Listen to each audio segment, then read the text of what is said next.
Então, minha pesquisa traz essa discussão e o reconhecimento da tortura e do tratamento cruel, desumano e degradante na Corte Interamericana de Direitos Humanos, na perspectiva da análise das sentenças que tratam sobre as dinâmicas de violência no interior das instituições penais. Eu discuto aqui desde uma análise de uma lente decolonial, entendendo nossa importância como operadores de direitos, mesmo que brancos, com a luta antirracista. E trago, primeiramente, essa importância de discutir uma categoria, né, dentro do direito, já que essa formação desses padrões são ainda centrados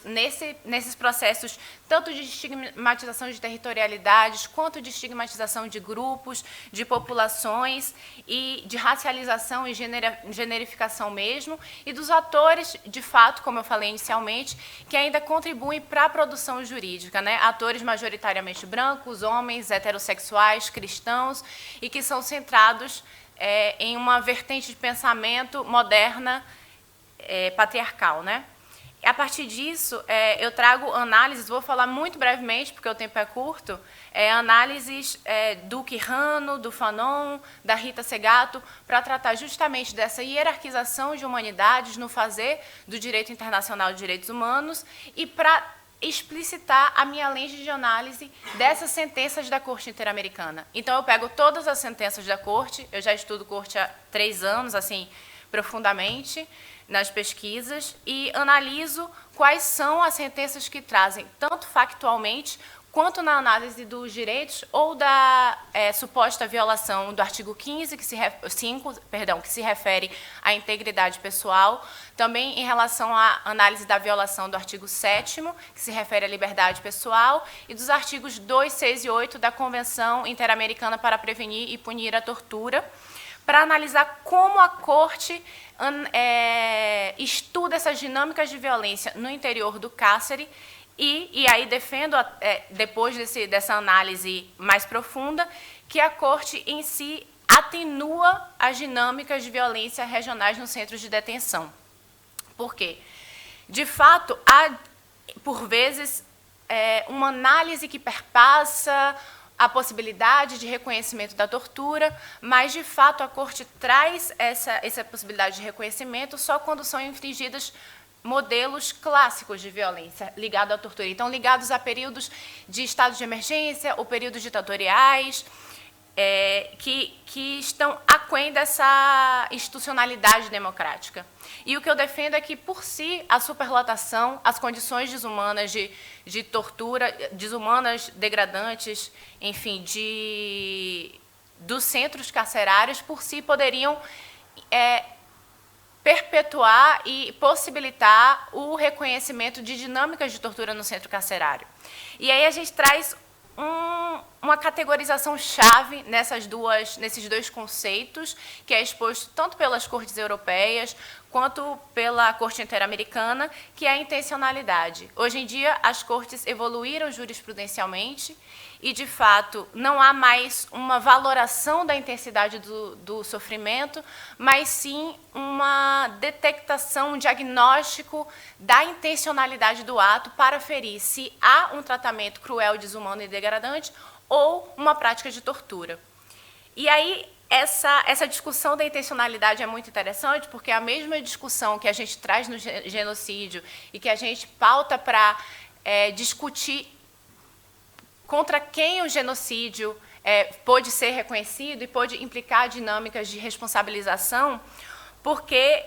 há uma dinâmica de dificuldade de reconhecimento da intencionalidade voltada, quando referente à agressão voltada para alguns corpos específicos, né? Então, a gente percebe uma análise da Corte que evolui, de fato, tem uma mudança de chave nessas percepções dos conceitos a partir de 2006, com o caso Monteiro Aranguren, retém de Cátia, né,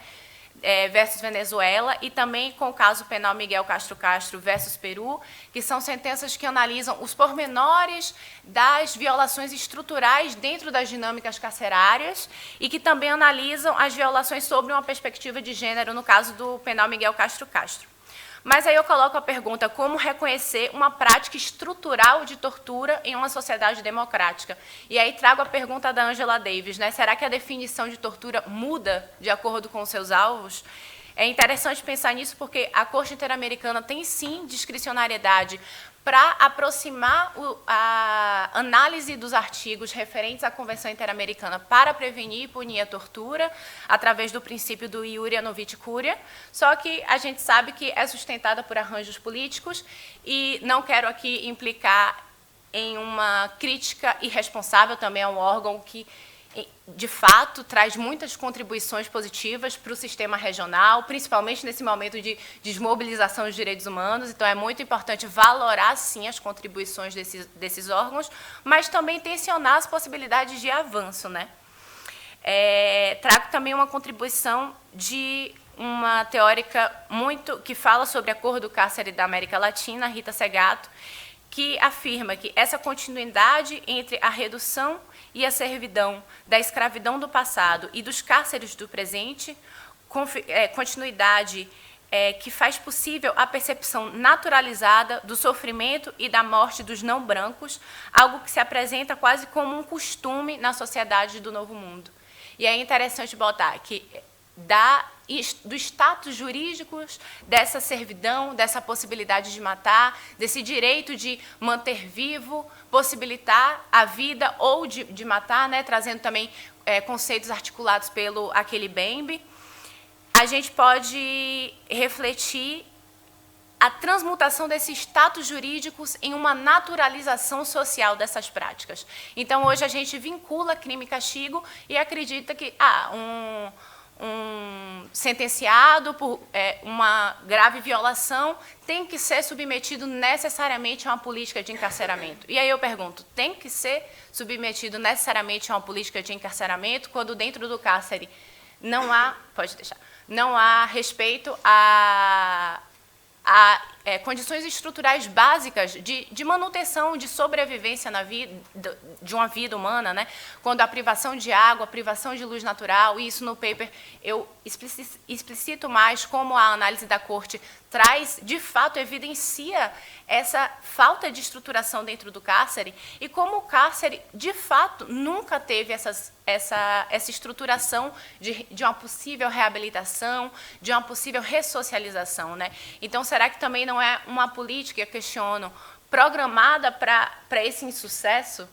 Eu acho que a gente tem que se descolar um pouco, é necessário, principalmente nesse momento de recrudescimento do punitivismo, de se descolar um pouco dessa vinculação entre punição e castigo e refletir de onde vieram essas práticas, qual é a nossa história. E, de fato, isso implica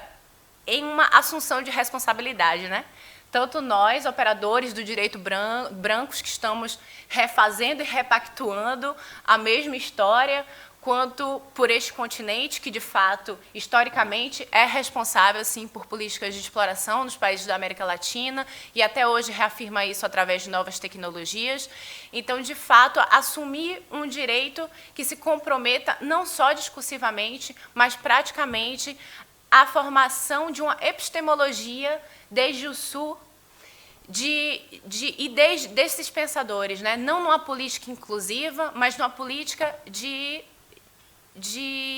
deslocamento, né, para descentralizar esse fazer jurídico. Então, acho que, e retomo o meu primeiro ponto, a importância da discussão metodológica e a importância da discussão dos conceitos, das disputas dos conceitos, vem disso. Quem pode quem deve ser reparado, quem deve falar e fazer e formular políticas públicas, jurídicas, e quem ainda está perpetuando os mesmos pactos que já foram estabelecidos anteriormente.